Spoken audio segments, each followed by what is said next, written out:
Bueno, buenas tardes a todos, muchas gracias por venir. Hoy contamos con la presencia de Pablo Vargas, que es profesor de investigación del CSIC y realiza su investigación en el Real Jardín Botánico de Madrid. Con más de 35 años de trayectoria investigadora, estudiando distintas familias vegetales, en taxonomía, genética, etc. Ha estado en distintos laboratorios internacionales, como California, Alemania, Inglaterra, y cuenta con más de 100 publicaciones científicas. Ha dirigido varias tesis y también es profesor de máster de algunas de las universidades de Madrid. Y es autor de 8 libros científicos, entre ellos el último, que es este que va a presentar aquí, su charla está basada en él. Y esperamos que, muchas gracias Pablo por venir, y esperamos que os guste mucho la charla a todos.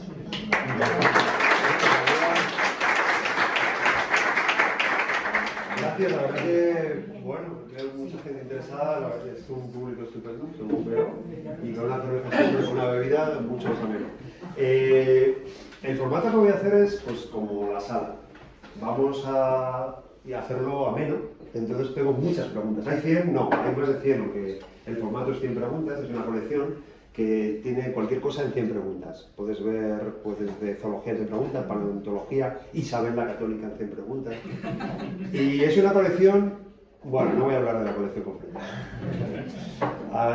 En fin, la editorial es, bueno, una editorial española. Vale, vamos a estar ahí. Y entonces, pero bien, ya hemos acabado la primera edición, están sacando la segunda corregida, con lo cual pues han sido 600 libros desde octubre. Con lo cual, para este país, pues... Ni tan mal. No, está bueno. Gracias. Es verdad que había un hueco y ahora voy a contar por qué. Porque un libro de evolución, imaginad la cantidad de libros que hay. Vale. Hay muchísimos, sobre todo en inglés.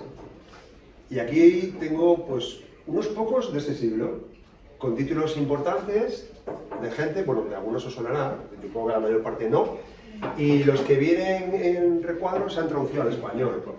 Claro, enseguida libros buenos en inglés se traducen al español y entonces pues pocos autores españoles se animan, porque claro, tienen libros ya muy bien editados, con editoriales no españolas como he comentado, que tienen mucho más medios, en fin. Bueno, el mundo editorial siempre ha sido bastante, no sé si sabéis, seguro que habéis tenido experiencia con el mundo editorial y actualmente es un desastre, la verdad. Entonces, bueno, si te viene todo de fuera, lo traducen y ya está, pues es mucho más barato. Pero bueno, aquí han cogido autores españoles, por lo menos en esta serie, y a mí me han dejado hacer lo que quiera. O sea, que todo lo que haya dentro del libro, si lo veis alguna vez y esté mal, totalmente culpa mía. Totalmente, ¿eh? Me han dejado hacer lo que quisiera, tal es el punto que no ha habido ni corrección de pruebas. O sea, he tenido que hacer yo una y otra y otra, y por eso sale otra edición nueva. No hay ni corrector, o sea, todo barato, pero bueno, ahí está. Entonces, esto es de evolución en inglés.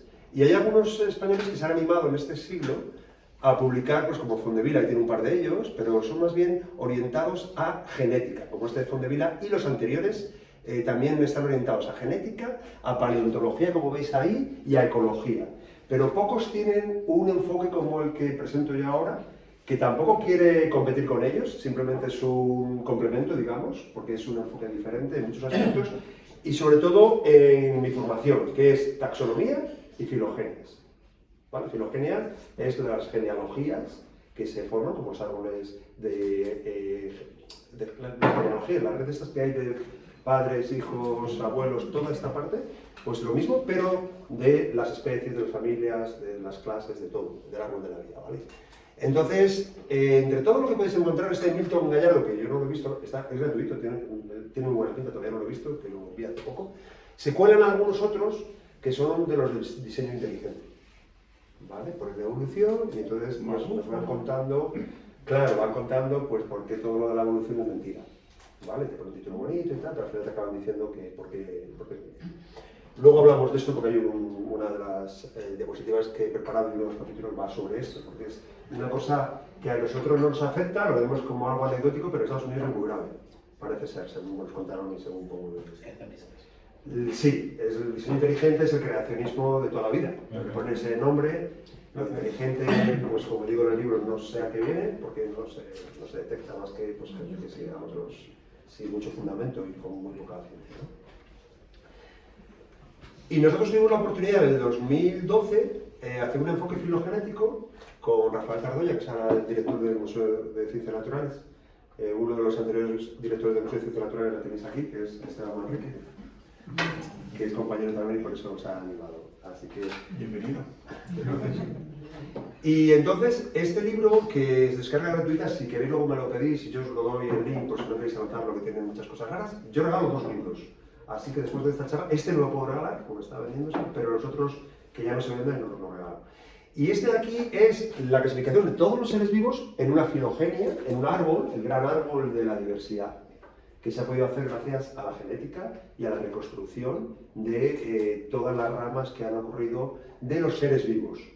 Luego insistimos eso porque es muy importante, ¿verdad? Se forma un árbol muy bonito cuando tienes los seres vivos. Si incluyeras toda la diversidad, teniendo en cuenta que no hay ni el 0,1% de la diversidad que ha existido en la Tierra está viva ahora, imaginaos si metierais todo, ese árbol sería imposible, sería un bosque.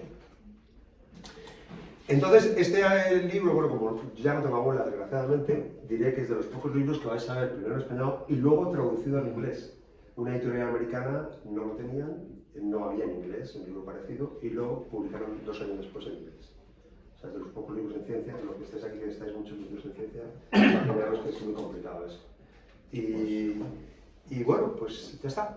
Vamos a ir ya a algunas preguntas. Ah, sí, este libro en realidad viene que el otro que os he enseñado es a nivel universitario, profesional, es un nivel muy alto. Entonces, cuando dábamos charlas, como ahora, pero era de profesores de universidad, no, sino más bien de instituto, nos decían, ¿por qué no haces un libro más llevadero para los estudiantes a un nivel más bajo, aficionados y demás? Entonces empecé a hacerlo, pero no me vi. La verdad que era muy complicado en un libro pequeñito hacer todos esos capítulos que son de 53 autores, no solamente mío, para hacerlo a un formato más entendible, más cercano, vi que no era posible, no me salía bien. Entonces lo que hice es este otro, que lo planteé de otra forma, con preguntas que la gente se hace, que mis estudiantes de máster se hacen, que siempre veo que los estudiantes de tesis, 17 tesis ya defendidas, veo que se tropiezan continuamente cuando vienen nuevos, y los TFMs y TFGs, veo que se repiten las preguntas. Entonces dije, mira, voy a poner esas preguntas que son como más importantes. Hola, bienvenidos. Aquí sillas, si queréis alguna. Sí. O aquí sitio, si queréis. Pasad, sí, esto. Al fondo hay sitio. Al fondo sí, que buen nombre. Siempre es una copia. Al fondo sí. Buen nombre. Sí. Entonces pongo ese en la esquina porque es el precursor de las ideas y muchas de esas figuras que están en ese libro vais a verlas ahora aquí. O sea, he utilizado parte de los recursos. Entonces, el enfoque es diferente, es taxonomía, biodiversidad y filogenia, ¿vale? No es paleontología, los de paleontología son sobre todo paleontología, los de genética sobre todo de genética y los de ecología sobre todo de ecología, ¿vale? Cada uno, pues eso, desarrolla más esas partes como yo desarrollo más la filogenia en concreto. Entonces, pues esas filogenias, esa figura, por ejemplo, esas de los insectos, las filogenias ha cambiado mucho la clasificación de los seres vivos, pero no tanto como muchos piensan. Ahí están cada una de estas fotos de aquí, son linajes que veis aquí, esas ramas, y representan grupos grandes de insectos. Y lo que se ha supuesto antiguamente, que me parece espectacular, con herramientas que era una lupa binocular, un microscopio a base de caracteres internos externos, la clasificación que se ha hecho ha cambiado, pero no tanto. Para mí es muy bueno, que bien lo han hecho los taxónomos que nos han precedido, porque han hecho la clasificación con muy pocos medios y con el ojo humano, que tiene muchos problemas, han conseguido una clasificación que se corrobora en muchos casos, no siempre. Calculo, lo digo en el libro, un 70% de lo que se ha clasificado históricamente estaba bien. Antes de la genética. ¿70 en insectos o en general? En general.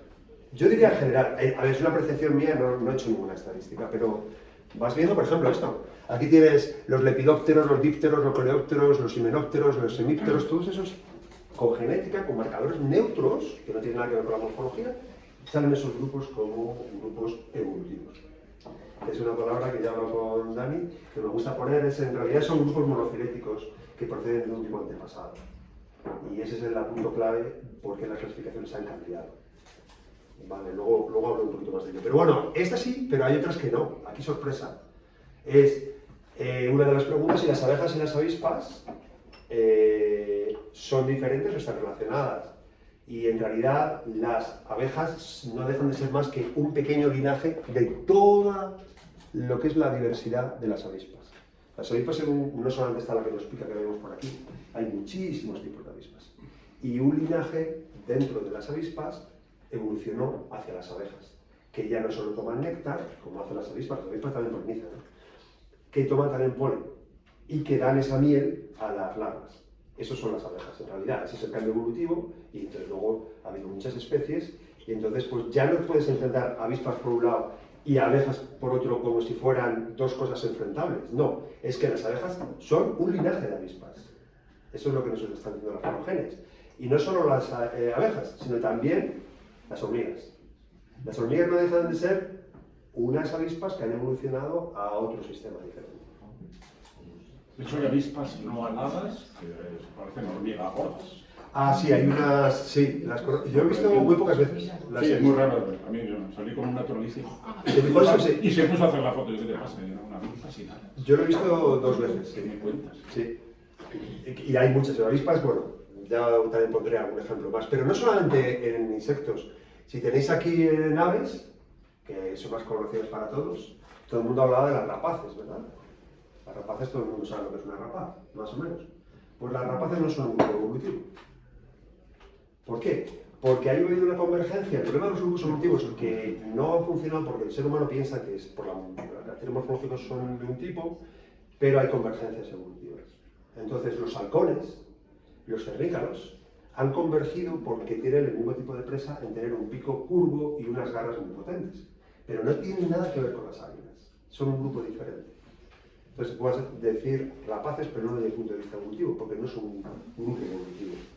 No están todos los que proceden del mismo antepasado, de distintos antepasados. De hecho, los halcones son más próximos a los gorriones que a las águilas.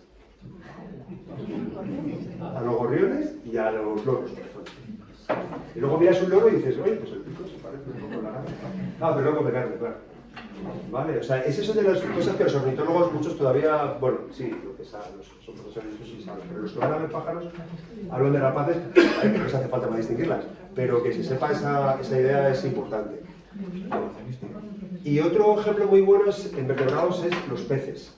Los peces tenían una clasificación del 50% en un grupo que se llaman perciformes, que ya es una redundancia. Sí, son peces con forma de pez. ¿Vale? O sea, ya vamos mal.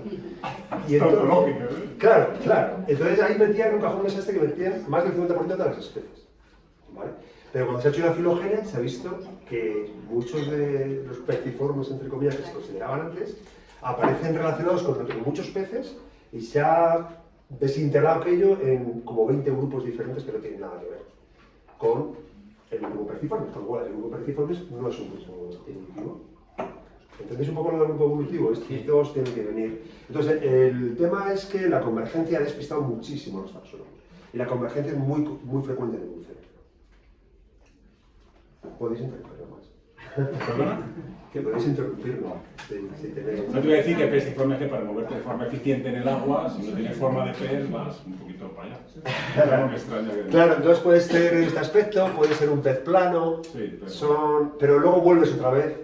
Son de las reversiones evolutivas. Reviertes a lo que es más eficaz, más eficiente para lo que estás haciendo.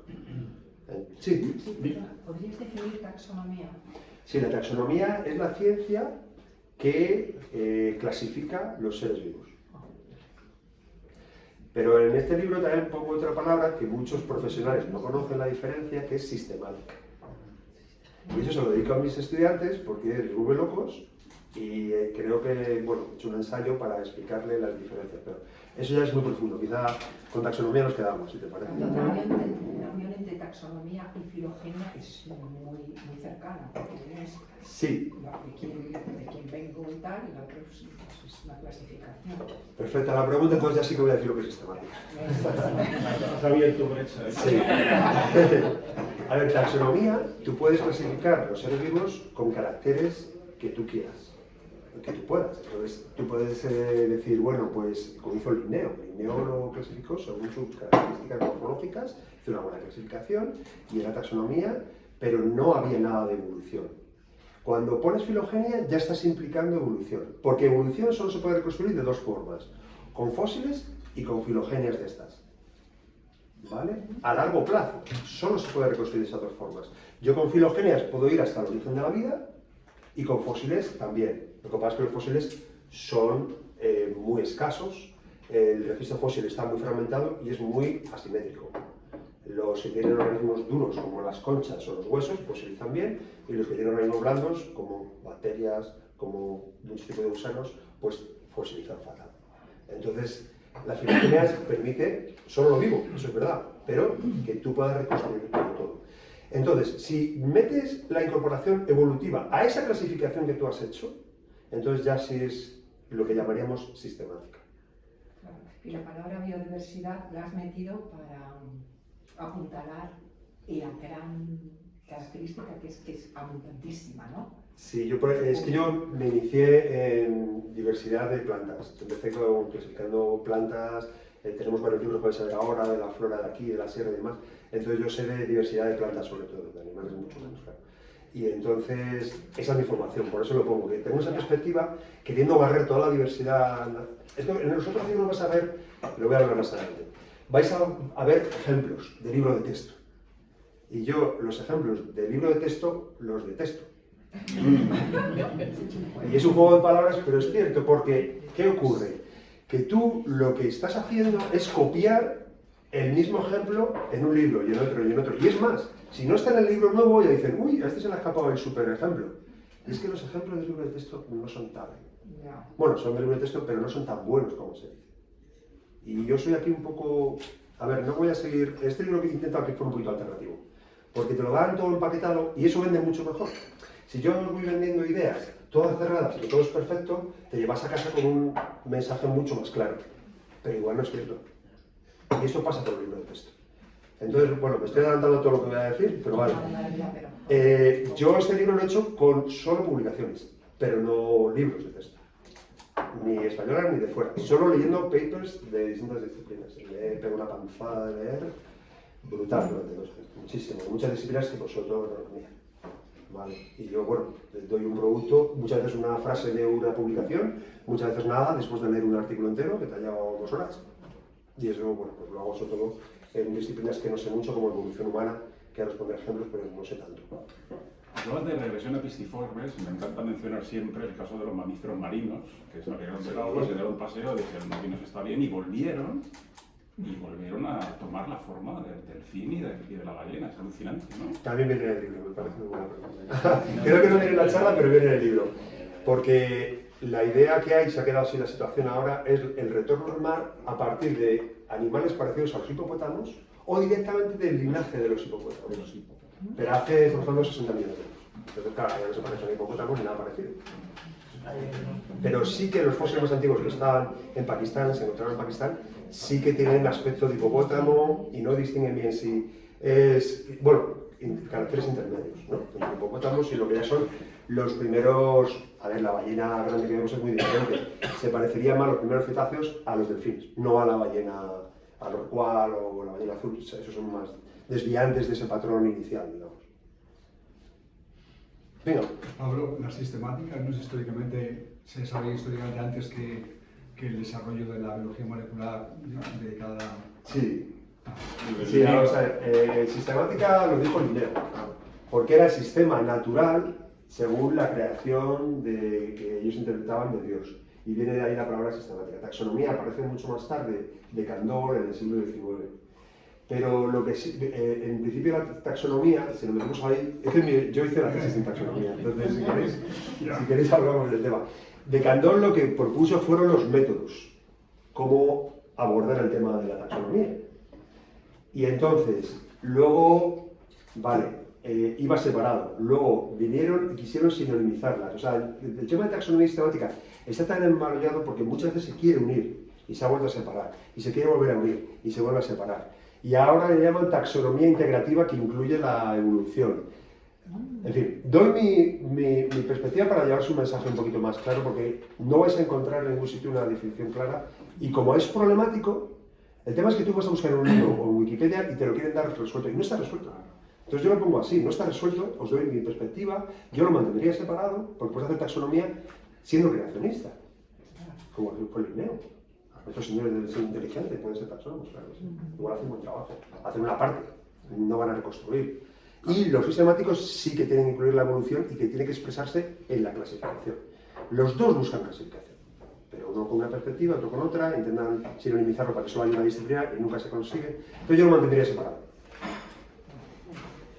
Pero no sé si te contesto. Tú tienes el libro, puedes leerlo. No, lo regalé a la biblioteca. Ah, bueno. Cuando me lo iba a leer precisamente. Cuando era editor sobre la editorial, cuando era director. Bueno, repaso muchos conceptos, no es un tratado ni mucho menos, pero repaso todos los conceptos que puedo, ¿vale? Todos los conceptos más importantes de evolución están aquí, pero eso sí, con mi forma de hablar, con los ejemplos que pongo. Entonces, pues aquí se ve el tipo de selección, las tres selecciones más importantes que hay, que una es estabilizadora, otra direccional, otra disruptiva.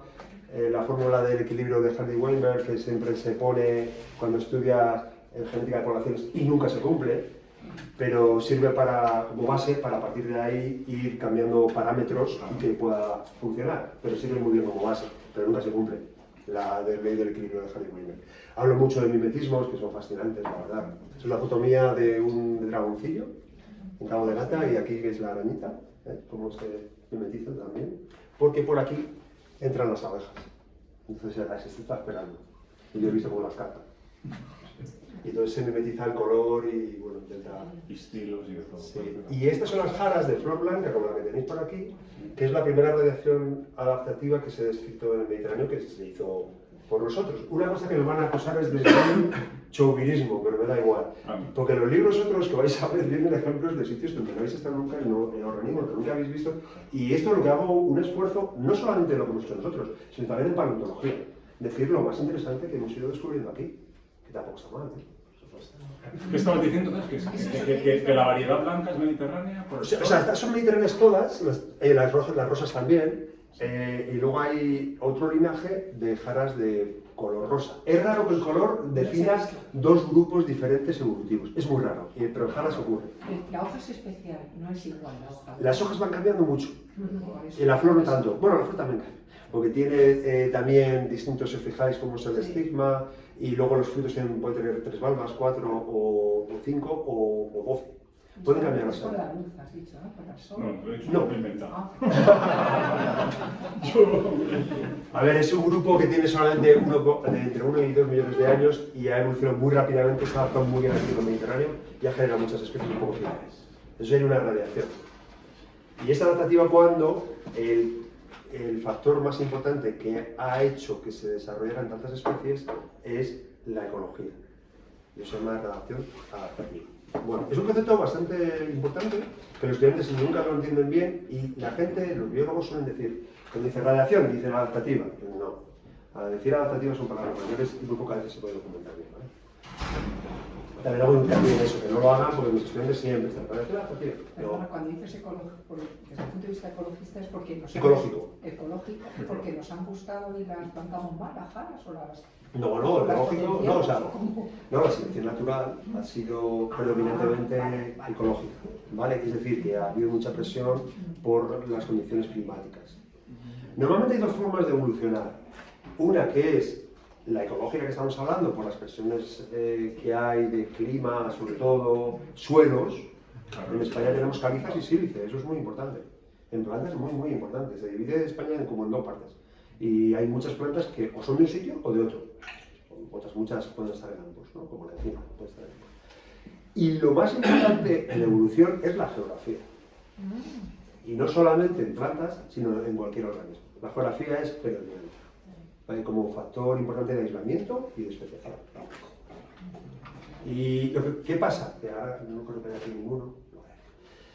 Que los ecólogos, para darle más importancia a su disciplina, se le ponen como que están a la par, y de mucho menos. La geografía gana, por goleada.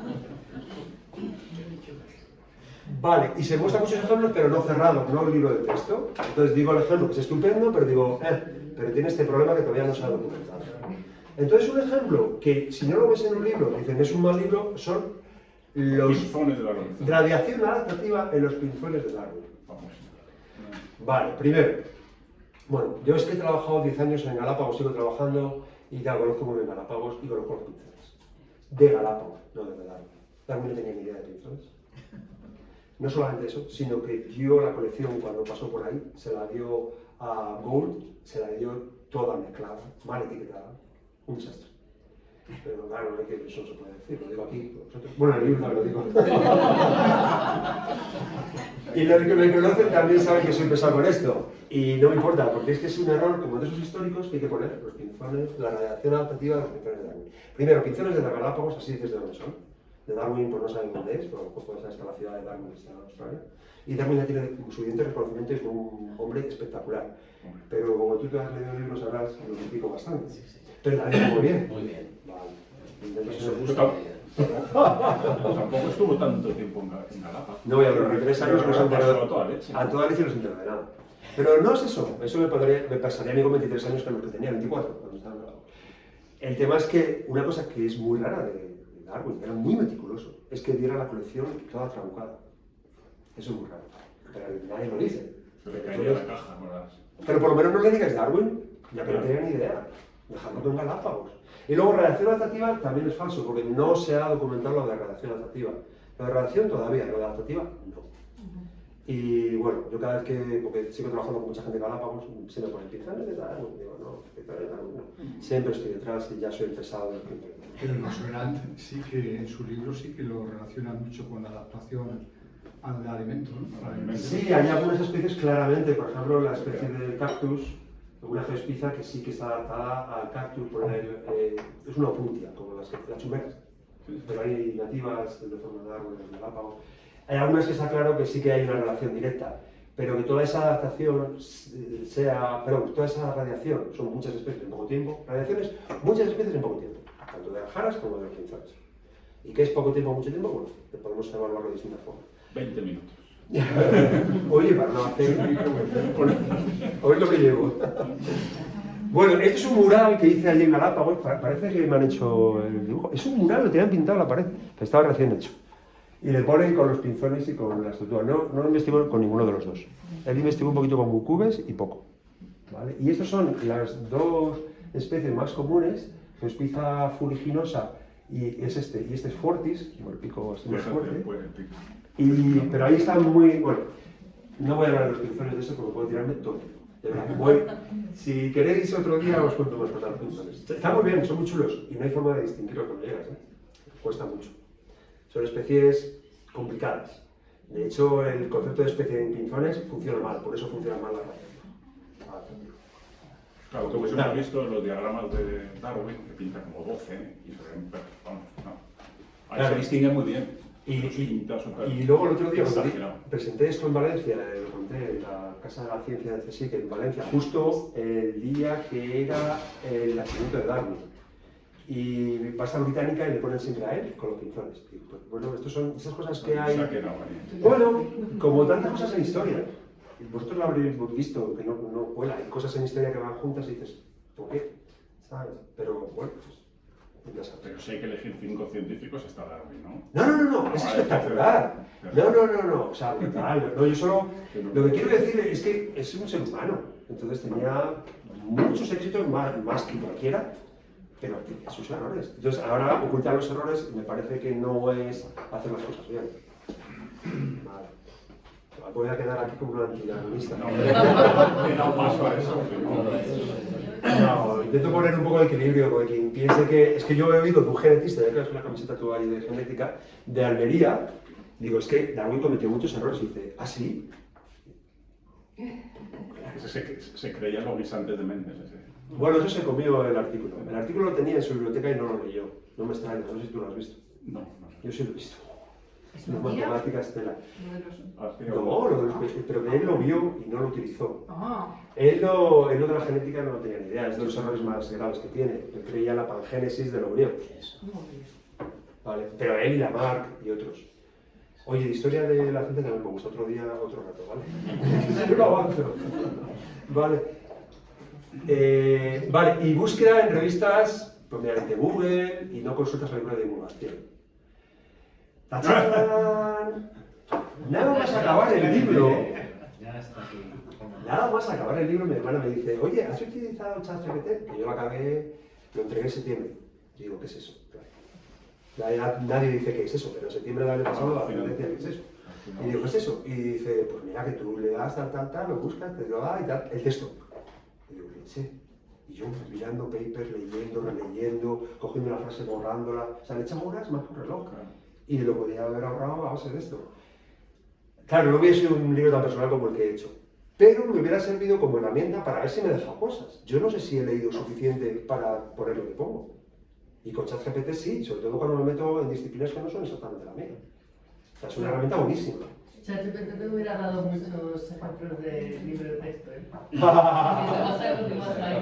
Claro, si lo repites mucho, claro. No, pero no lo hubiera utilizado, pero por lo menos iría con bastante seguridad de lo que estoy diciendo, porque sabría que no me he dejado nada. Aunque luego rechace, bueno, de publicaciones tampoco no digo todo, había publicaciones que no me convencían tampoco. ChatGPT se inventa las publicaciones, ¿eh? Ya. Se las inventa, ¿eh? Dice, se inventa el título, porque no. Bueno, ahora están enviando a publicar en muchísimas revistas toda la introducción con ChatGPT. Ya lo están, las revistas ya lo están sabiendo, los editores, tienen que no saben cómo meterle mano. Pero también, oye, otra cosa, a mí no me parece tan mal. Porque todos estamos escribiendo en inglés, ¿verdad? Que está cerca de nuestro idioma, lo hemos aprendido como hemos podido, pero a un buen científico, si es chino y no sabe inglés, es un esfuerzo añadido a nosotros mismos, nos supone un esfuerzo añadido cuando empezábamos a todo el mundo. Entonces, si tienes una herramienta que te ayuda, a escribir, pues, otra cosa es que lo filtres bien o mal. O sea, eso es como todo, ¿no? En la vida, es una herramienta que si lo utilizas bien, está bien, que si lo utilizas mal, está muy mal. Yo creo que es como todo en la vida. Yo me parece que es una base para empezar después tú a seguir evolucionando eso que le ha dado, pero Sí. al final, ya sé que lo que voy a decir es una bestialidad, pero es que es un Google a lo bestia. Claro, ya existía algo como esto, pero no funcionaba bien. Pero llevamos muchos años con esto, no sé quién lo habla, bueno, tú sabes de... Claro. Entonces, Ya sabes que Nuria trabaja con inteligencia artificial. te está dando una información que estamos buscando en todas, que tiene errores, por supuesto, y luego como lo utilicemos, pero creo que es una información muy buena, que no hay que descartar porque sí. Claro, yo veo eso, pues a una persona de China que no sabe inglés, que quiere publicar, que es un científico, pero le cuesta mucho con el idioma, el esfuerzo que hemos tenido que hacer los demás para aprender, que yo no me arrepiento, porque me gustan los idiomas y me gusta el inglés, pero el esfuerzo que tienes que hacer, que otros que son de esa lengua no tienen que hacer, ya es jugar en dos ligas. Y luego, el hecho de que haya una herramienta que te esté ayudando para esas búsquedas, bueno, yo no lo veo remotamente mal. Pero bueno, yo lo que quiero decir es que yo no lo he utilizado. Y que además, cuando acabé, esto ya tiene un par de meses, me encontré que había 200 libros que venden en Amazon solo hechos por la máquina. Ahora habrá 500, bueno, puedes tener, con la máquina de Amazon todo el tiempo, puedes tener millones. un autor de ciencia ficción ha escrito en 6 meses 89 libros. O sea, solo ese ya ha escrito 89 en 6 meses. Que decía yo, comiendo, no le ha dado tiempo a leer sus libros. Hay otro dato que salió en la prensa, un dato que salió en la prensa que un investigador, que no sé si tú te acuerdas, de la Universidad de Castilla-La Mancha, No, Granada. de Granada, Es de Granada. sí, que publicaba un artículo científico cada 37 horas. Eso es así. Es una barbaridad. Entonces, claro, 7 meses hacer uno. o sea, nosotros, para que os hagáis una idea, los que no estéis en el mundo científico, para que te den, ¿cómo es esto? Sí, para que te den un sexenio por investigación, te piden un artículo, bien, arriba, pero de impacto, bueno y tal, pero uno al año. Y ahora hemos estado hablando de esto. Digo de investigación, ya libros de novelas y demás, pues no veas. O sea, uno al año, a los 6 años, tienes 6 artículos de esos, ya te dan un complemento de 130 euros que te va al sueldo, ¿no? No sé, Esteban, tú sabes. Más o menos. Sí, por ahí. Más o menos. Y esto estamos hablando de novelas, o sea, y hay gente que ha evaluado novelas hechas por la máquina y por personas y va ganando la máquina. O sea, es la reina de los escritores. Yo por eso menos mal que acabe el libro antes. Dale a la evolución, sí. Venga, vamos a seguir, porque esta parte ya sé que es muy... Bueno, 7 libros. Yo vi a Botánica del Sistema Central el año 91, tenía 21 años, de la diversidad que hay en la sierra. Esas fotos de gredos. Luego otro de Picos de Europa, también de diversidad de plantas y demás, y vegetación. es como yo me formé. Luego una guía del Jardín Botánico de Madrid, que os la regalo, que esa se la puedo regalar, me decís si os mando el link, porque no se ha vuelto a imprimir, entonces no está disponible, con lo cual os la regalo. Si vais a una Jardín Botánico, pues creo que es bastante completa. Luego otro libro del guía central, pero incluye pájaros, aves y setas, son más completas, esta es la última que salió. Y luego el último libro con varios autores también. Bueno, no he puesto el del árbol de la vida, que estaría entre medias, ¿vale? Y luego este de aquí, que es En búsqueda de las especias, sobre las plantas y animales de la expedición Magallanes-Elcano. Que había un cronista llamado Pigafetta, que no voy a hablar más porque este es otro libro, ¿vale? Muy interesante, que me ha divertido muchísimo, me ha metido en una historia fascinante de aquella época. Con muy poca información, pero muy fascinante. Porque es la primera que se da la vuelta al mundo, se encuentran muchas tierras. Y entonces hablo de plantas y animales que se van encontrando por el camino. El cronista Pigafetta, fundamental. Tiene su diario disponible, se han hecho varias traducciones. Y si queréis, pues yo os digo cuál es la mejor, porque hay muchas muy malas, la verdad. Bueno, pasamos. Entonces, hay muchos capítulos, 100 preguntas, pero Dani, que se lo ha leído entero, el pobre, verá que no son iguales. La pregunta es un poco trampa. A veces es fácil, haces una pregunta y la respuesta está ahí fácil y la entiendes. La pregunta es igual de simple en otro capítulo y mi hermana dice que se lo ha saltado. Mi hermana, que le gusta mucho la biología, pero no es bióloga, la parte genética es dura. He intentado simplificarla, pero se pone un poco dura. Vale, y ya vamos a entrar un poco... sí, lectura crítica de mi familia, mi hija, que anda por ahí 17 capítulos se ha leído, corregido, y diciendo, papá, esto no se entiende. Y entonces yo tenía que volver a hacerlo. Oye, muy bien, ¿eh? Con un espíritu crítico buenísimo. Amigos y colegas. Amigos, por ejemplo, aquí Dani, que también me ha hecho una mano, que luego le voy a mencionar. Todos estos colegas, 12 capítulos, 12 frases que he incluido en el libro, especialistas del CSIC, de la universidad, mi amigo Manuel Guzmán, que es catedrático de la Universidad Complutense, que es bioquímico, hablaba del efecto séquito, poco palabras curiosas, saltacionismo de José María Gómez, del CSIC, el volcán Tajo Gaite, es de un compañero con el que voy mucho a Galápagos, se llama Manuel Nogales, también un muy buen amigo. Todos ellos les he dicho, oye, por favor, leeros el capítulo y meter una frasecita de lo que penséis. Y también lo he metido dentro, así darle un formato un poquito más periodístico. Y Xavi Bellés, Enrique Lara, bueno, Modesto Dulceño, también muy buen amigo de Sevilla. Esteban conoce a prácticamente todos.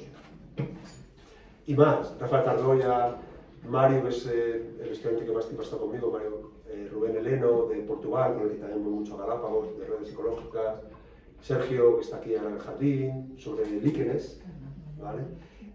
Miguel Verdú, que también está de CSIC, y Fernando Valladares, que también es compañero, igual os suena, sale mucho en la tele, con el cambio climático. Ha dado una charla. ¿no solo una charla? No solo una charla.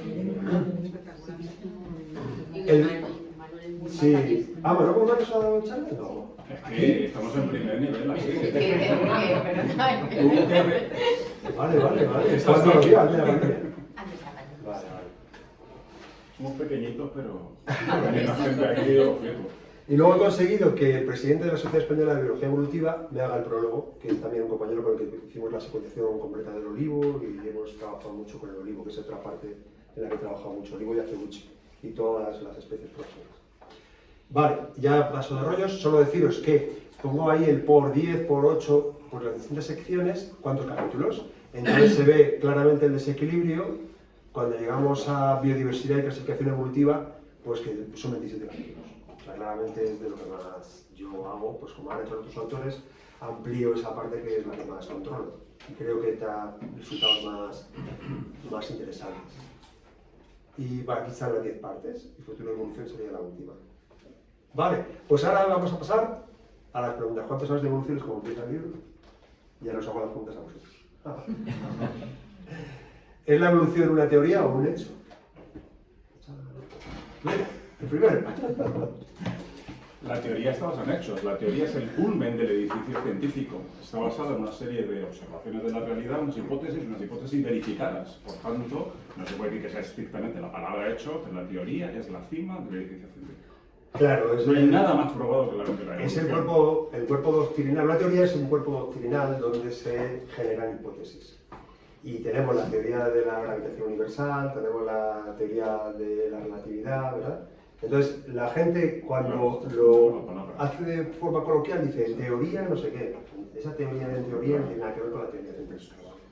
Pero el problema que intento abordar mucho en el libro es no utilizar términos que por intentar divulgar confunden. Ajá, pues este es uno. Este es uno. Vale. Pero voy a poner más. Bastante, muy interesante. ¿Son todas las especies bien conocidas y aceptadas? Bueno, en su cuanto a historietas, las especies, hay... A ver. Siempre hay mucha colisión con el término subespecie, que yo no entiendo, y con la hibridación. Yo, o sea, no sé eso es suficiente, pero yo cuando pregunto sobre eso... El concepto de especie, sí, está muy bien. No hay concepto universal de especie. Y luego, segundo, no hay dos taxónomos que estén de acuerdo entre sí, con lo cual, pues las especies también conocidas, pues no. Y eso, la hibridación es entre especies. Y luego la hibridación mete mucho ruido. Si algo poco aprendido es que en biología no hay nada perfectamente definido, no hay una línea que diga derecha e izquierda, nunca jamás. Bueno, pero tienes el ADN, que tienes eso es biología. Vale, sí, el ADN pone letras, pero aún así, el ADN evoluciona. Eso es. Sí, bueno, es verdad que, a ver, como todas las disciplinas, pero es verdad que los científicos de física, química y demás consideran la biología como una ciencia menor. Sí. Porque es más difícil. Porque bueno, te lo comento también en el libro, porque dice pues no se puede reproducir. O sea, cualquier ciencia se puede reproducir. La física se reproduce bien, la química sí. Pero, ojo, que depende cómo lo consideres. Las convergencias es que se vuelven a reproducir por dos caminos diferentes. Es decir, tenemos un halcón, tenemos un águila, se ha reproducido, ¿no? De esa forma. Con lo cual sí que es reproducible biológicamente. Bueno, en fin, no nos vamos a meter ahí, pero ya sabéis que la palabra ciencia vende mucho, entonces ya la utilizan hasta ciencias humanas, ciencias de la alimentación, no meten ciencia de todo porque parece que va a vender más.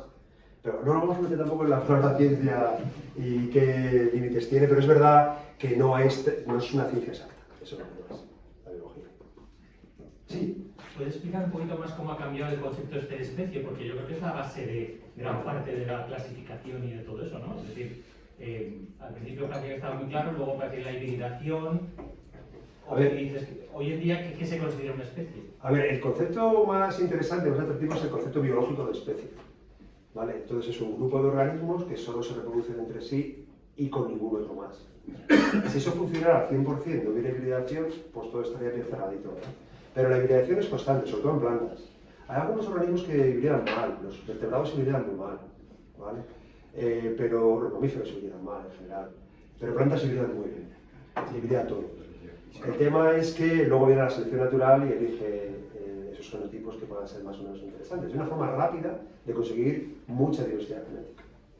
Entonces, el concepto biológico de especie no funciona bien en todas partes, para unos grupos sí, para otros no, entonces han ido proponiendo el concepto filogenético de especie también, que forme un grupo solamente del antepasado y todos los descendientes, y así sucesivamente distintos conceptos de especie. Lo que pasa es que ninguno es universal, porque no tiene nada que ver una bacteria con un mamífero o con una planta.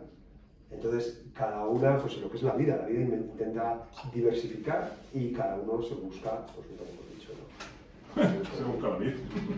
Entonces, pues nunca va a haber eso y eso es, a nosotros nos vendría muy bien lo que se persigue, pero es que no es así. No es que el problema es que no haya venido una mente privilegiada para definirlo, es que la vida no funciona como grupos aislados totalmente independientes de los demás. Hay interacciones continuas con el resto de la vida. Hasta transferencia horizontal de genes. Por ejemplo, el tema de la clorofila se ha adquirido varias veces a lo largo de la evolución. Eso es interesante porque cuando vemos esas algas en el mar, grandes, los kelpos y tal, no tienen nada que ver con las plantas, tienen clorofila. Y se ha adquirido por lo menos 4 veces a lo largo de la evolución. Es así, la vida, pues eso. Se busca la vida y pero tira para adelante. asimilando organismos que existían, o sea, Sí. sintetizado metacarbonato. De hecho, la clorofila se ha adquirido de forma primaria y secundaria. Hay varias formas diferentes.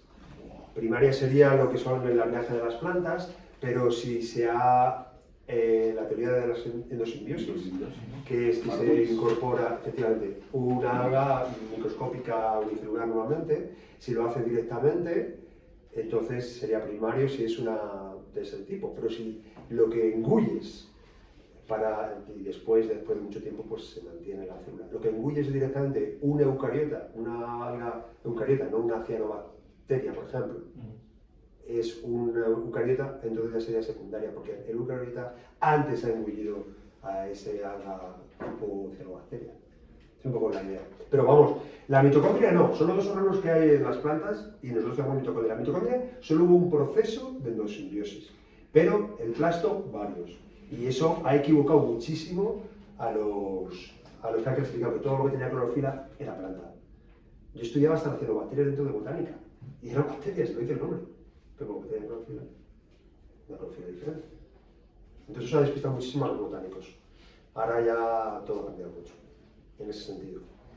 Como también poner a las setas y a los hongos cerca de los animales, de nosotros, que de las plantas. Las setas no tienen nada que ver con las plantas.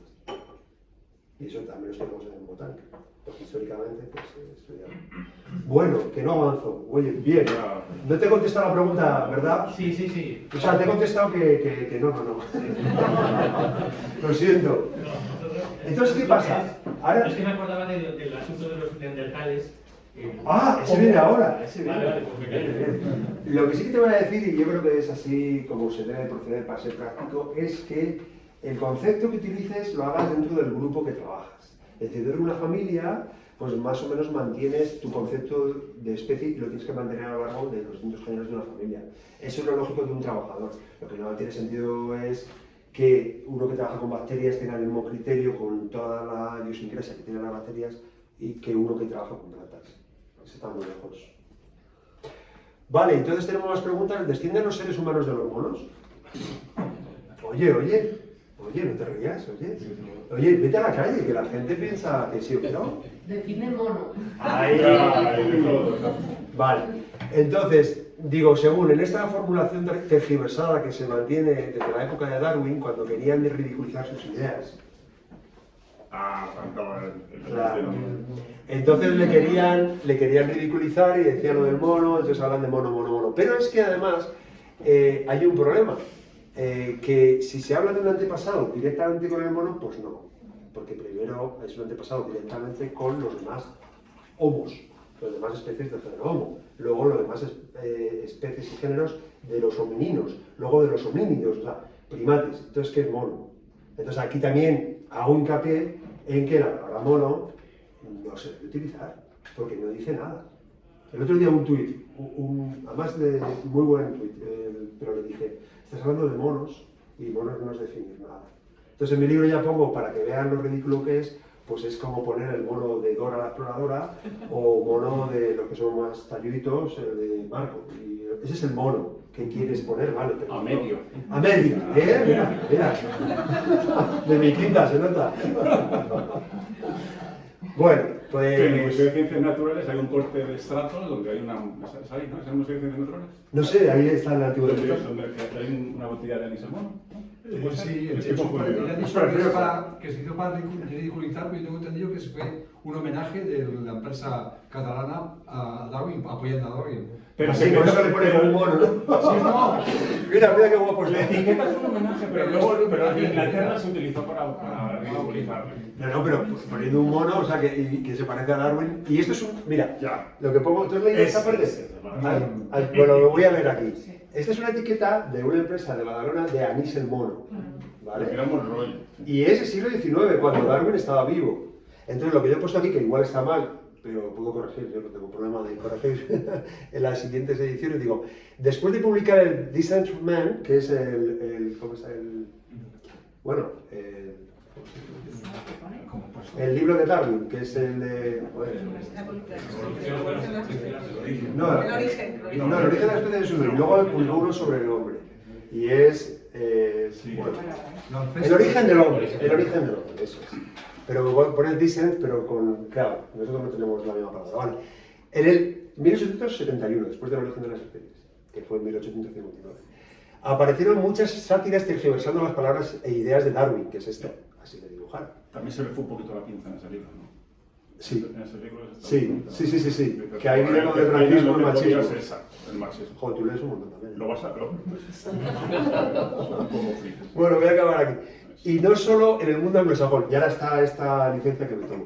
En la imagen de la derecha se ve la famosa etiqueta de la anís del mono publicada en 1870. Curiosamente, un año antes. Para esto sí que España fue vanguardista. Esa diferencia, un año antes. ¿Alguien visto el vanguardismo cuando se quiere? Bueno, Que no estaría traducido al español, el origen de las especies. no, el origen del hombre no, seguramente no. Ya, Las Vale. especies, Sí, puede. Las especies- Sí, porque pegó muy fuerte. pero tardó España, ¿eh? Primero Portugal, tardó, no fue inmediato, ¿eh? En latín, estaba escrito en latín, ¿verdad? ¿El qué? En latín estaba escrito en latín. No, en inglés que se entiende. Yo la verdad que lo he consultado mucho para decir todo lo de Darwin, me he ido a las fuentes. Tenéis todo lo publicado por Darwin y no publicado, que podéis bajar en internet. Entonces yo cada vez que he dicho una cosa de aquí, he ido directamente a los escritos de Darwin, no he ido a los libros o a Wikipedia que te dice cosas que Pues no ahí es están. donde va GPT. Claro, Así es. claro, es lo que, ¿para qué tengo que ir a las fuentes? Por lo que me ha llevado, ¿eh? Y al bajar, como es aquí dentro, es un lío, los archivos, ¿eh? Lleva mucho tiempo. El estrato ese del que hablabas, yo creo que era para explicar el antropoceno. Sí, Sí, ¿no? efectivamente. Ah, ¿y ponen qué? Y pues que una botella Y luego tiene el mono justo para indicar el estrato Mola un donde montón. Ah, el está lleno de basurilla y tal. Sí, y una porque botella. una de las fechas que ponen para el antropoceno es la revolución industrial y va muy cerca de esa fecha, por eso igual lo ponen. Bueno, y parece un homenaje. A la ley del mono. Darwin. Que no, que es un mono. Todos somos define monos. mono. Claro, todos somos monos. Vale, la estructura del libro es primero la pregunta, luego un pequeño resumen sin contestarla, que eso me dio la idea a otro ciclista, Julián pero Bermúdez, el que vive, me dijo, claro, son tantas horas en la bici que hablamos. Yo con Antonio también hablo mucho en la bici, ¿eh? Lo que pasa es que nunca me dejan acabar, enseguida hay una apuesta o una curva. Y entonces me daban ideas, ¿sí? Y esta me la dio él. Dice, le di un capítulo, lo leyó y dice, mira, déjala, contesta, pero no del todo. Lo desarrollas, que es lo que hago en el punto 2, desarrollo todo lo que sale de esa pregunta, y luego al final pongo en el 3, en resumen, y aquí hago el resumen. O sea que, si uno lee la pregunta y se va al resumen, se quita toda la paja. Pero oye, que la paja hay cositas, ¿eh? Y luego... de la Serna decía que los libros suelen querer las páginas impares. Claro. Siempre son paja.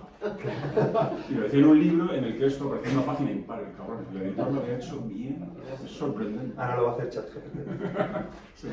Bueno, la pregunta es que si hubo enfrentamiento entre Lamarck y Darwin. Porque si os acordáis del colegio, el neodarwinismo ganó. Pero no es así. Perdón, darwinismo ganó. Van Darwin ganó sobre Lamarck, ¿no? Lo de la jirafa, todo eso. Sí. Pues nos han enseñado mal. Porque no hubo enfrentamiento primero porque no se conocieron. Tenía 20 años, lo pongo ahí jovencito a Darwin, cuando Lamarck murió. O sea, ni se conocieron. Luego, además, fue un referente. O sea, para Darwin, Lamarck fue un referente. Fue el primero que propone una teoría científica transformista que se llamaba, fue Lamarck. Y Darwin luego lo mejora mucho. Y son muy diferentes. Lamarck, ese sí que te salía de biodiversidad. Describía animales y plantas un montón. Darwin no tenía esa formación, no sabía describir. ¿Suena físico Lamarck? Ese es Jean-Baptiste Lamarck, el varón de Lamarck. Y entonces, ¿qué pasa? Que son muy diferentes, pero Darwin lo tuvo de referente. Luego vinieron, ahí sí, a principios del siglo XX vinieron los neodarwinistas con el descubrimiento de la genética, a partir de 1900 aproximadamente, y los neolamarquistas, que entonces las dos posturas se enfrentaron. Los rusos tomaron el neolamarquismo como la hipótesis más probable de la evolución y los occidentales tomaron el neodarwinismo, es decir, Darwin más genética. Eso no lo pones aquí, ¿no? De los Sí. rusos, ¿sí? Sí, creo que sí, a lo mejor lo hago suave. Está muy bien. Que ahora los rusos no está muy bien visto. Claro. Pero sí lo pongo. Pero lo que sí que hubo es un enfrentamiento y muy fuerte entre los dos grupos, pero por motivos políticos. Y empezaron a hacer experimentos los rusos de cortar partes a los animales, a las plantas, en plan, para ver si se funcionaba lo que decía Lamarck. ¿Y cómo queda la cosa? Eso es lo interesante de todo esto. Entonces, todo el neolamarquismo, en el sentido de que hay mucha diversidad, luego la selección natural y se queda lo que va seleccionándose de esa forma, o el neolamarquismo, que lo que dice es cambios en vida que los das a la herencia. ¿Vale? Entonces, nosotros estudiamos en el colegio, en todas partes de la universidad, neodarwinismo, no. Mucha diversidad genética, que esa es la fuente de que luego la selección natural pueda elegir y que pueda haber evolución por adaptación, es decir, por características que están bien ajustadas al medio ambiente, ¿vale? Entonces, lo que es predominante es eso, el neodarwinismo, pero el neolamarquismo también se produce. Y tengo aquí un ejemplo, que creo que es el siguiente, que es este. Vale, que está muy relacionado con esto. Cuando te he visto la camiseta, digo, en esta parada voy a señalar esa camiseta. ¿Estoy gobernado por mi genética? Entonces, quiere decir que Y todo... epigenética. Ay, me está pisando, ¿eh? No demasiado. No lo digo. Entonces, ¿qué pasa? Que la genética desarrolla un patrón. El patrón no es perfecto, hay muchos problemas de que se desarrollen los genes que tienes en tu genoma, ¿vale? No siempre se desarrollan bien porque hay errores, porque hay problemas. Y normalmente se llegó a tal determinismo por los neodarwinistas que había un determinismo en el cual todo era adaptativo, la genética desarrollaba exactamente los patrones de una forma exagerada, y luego se ha visto que no. Hay otras formas, como la epigenética, que es que tú en vida tienes una serie de mutaciones, no en el ADN, sino en las proteínas que rodean el ADN, que hacen que bloquee al ADN para que se exprese. O sea, si la envoltura no está bien, está de alguna forma silenciada o defectuosa, entonces no se va a desarrollar ese gen que sí que se desarrollaría si no tuviera eso. Y eso lo adquiere sobre todo por el estrés de cualquier tipo. Y eso se hereda. Con lo cual, en vida, estás teniendo unos cambios, unas mutaciones a otro nivel que los ADN. Se hereda porque forma parte del cromosoma, porque sirve para empaquetar el ADN, las Claro. histonas y demás. Entonces va en el mismo vehículo. Claro, eso se sabía hace tiempo. Yo cuando estuve en Inglaterra en el año 96 ya había un grupo de Granada que estaba allí investigando, coincidimos, me lo explicaban y tal, pero luego se ha desarrollado ya con mucho más conocimiento, que es muy común. Por ejemplo, uno de los ejemplos que ponen, falta documentarlo bien, es el tema de los zurdos y los diestros. No parece que sea genético, se ha visto que no es genético, sino que es epigenético. Por ejemplo, los gemelos, hay un gemelo zurdo y otro diestro. Si fuera genético, tienen el 99,99% de los genes comunes. Entonces se ha empezado a ver que la respuesta es la epigenética. Más cosas, ¿por qué somos bajitos después de que nuestros padres pasaran la guerra, que tenían poca alimentación y mucho estrés? Pues también se explica por eso. Pero el tema de la epigenética tiene un recorrido corto en evolución, porque a cabo de unas generaciones desaparece y los genes no desaparecen. Entonces no tiene el mismo valor que la genética, ¿vale? Pero aquí voy a otra cosa más interesante que nos hemos olvidado, que son los memes. La palabra meme que tenéis, que conocéis todos de los móviles, no lo ha inventado un informático hace poco. El señor Dawkins ya inventó la palabra meme en el año 76 para enfrentarlo a gen. Es decir, el gen es la unidad, digamos, genética del ADN que se va a expresar y sería la unidad evolutiva a nivel genético, y el meme es la unidad cultural que se transmite. Y esa unidad cultural la recibes en vida. Y nosotros estamos aquí ahora y nos creemos muy listos. ¡Ay, que no ha salido de aquí! Hola. Me faltaba, muy rápido. Porque pensamos que somos más inteligentes que cualquier otro Homo sapiens que ha existido en la historia. Y no es eso. De hecho, los del Paleolítico, los de hace 500 años, incluso más, eran igual inteligentes que nosotros. O sea, el hecho que digamos todo este desarrollo que nos parece tan espectacular se debe a esa herencia cultural, no por los genes. No somos genéticamente más listos. De hecho, hay estudios que dicen que incluso somos un poco más torpes que los de hace 200 años, porque somos mucho menos creativos y solo nos nutrimos como usuarios de cosas, no creamos. Y eso cada vez a peor. Sí. Con la inteligencia artificial ya nos vamos a quedar fríos. O sea que no es la evolución del ser humano, no va a una mejor inteligencia por nuestra genética, digamos. Va por esto, por la cultura. Y eso se ajusta más al neolamarquismo que al neodarwinismo. Bueno, pues esas cositas hablo en el libro. Y así como me veis un poco de mente. Mira, la epigenética la había marcado. Los que estudiamos genética, pone aquí un gen, una enzima. Era un paradigma de la genética que no podíamos decir que no. Y todo lo que se montaba alrededor de ese, que luego ha resultado, después de la exploración del genoma humano, ha resultado que no es cierto para nada. Vale, eso también Sabe lo pongo todo, aquí. siempre más complicado que lo que piensas al principio. Eso ocurre en biología. ¿Solo en biología? En mi experiencia, solo en biología. Bueno, yo solo sé La biología. física se entiende, la biología no. Bueno, el que entiende la física, ¿eh? Bueno, claro. Bueno, espérate, que incógnitas de física y de astrofísica hay a patadas, ¿eh? No se entienden. Yo no lo entiendo. Se entiende que no se entiende, por ejemplo, aquí no. Biología es todo mucho más complejo. Siempre. Es complejo, pero se va, puedes descifrar cosas, o sea, está bien. Y la perigenética Peri. es un concepto creo que es muy novedoso, quizás 5 o 10 años. Genética, epigenética y perigenética. Creo que intenta atacar... Ya, ese problema va. ¿verdad? Será otros factores que rodean, porque nosotros vemos el ADN como una línea que luego está envuelta y decimos, tiene proteínas alrededor, pero eso está en cromosomas, eso está en unas células, yo creo que va por ahí. Que también es muy importante para que se pueda expresar toda la información que hay en el ADN. Es como yo lo entiendo de lo que... Pero no se utiliza mucho, ¿eh? Igual Por ahora ejemplo, cada cómo se vez más. desarrollan dos gemelos que son separados al nacer y cada uno crece en un continente, por ejemplo, y las similitudes o las diferencias intentan explicarlas a través de la perigenética. Claro, pero la perigenética es todo esto, será epigenética, será también el desarrollo, hay errores en el desarrollo que pueden deberse al medio ambiente también, y será todo eso lo que envuelve, sí, que no lo dice la genética. Estamos en un análisis crítico de partos múltiples criados en separación. Un análisis crítico no daba conclusiones, o sea, no era concluyente en que hubiese similitudes más allá del azar.